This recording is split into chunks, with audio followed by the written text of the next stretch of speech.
చేస్తే సమరం తప్పకుండా నీదే. విజయం కష్టపడితే రాదా, ఫలితం పదరా సోదరా.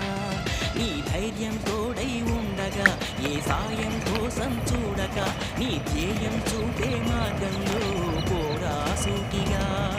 ఏనాడు వెనకడుగేయక, ఏ అడుగు తడబడనీయక, ఏ గమ్యం చేరేదాకా దూసుకుపోరా సోదరా.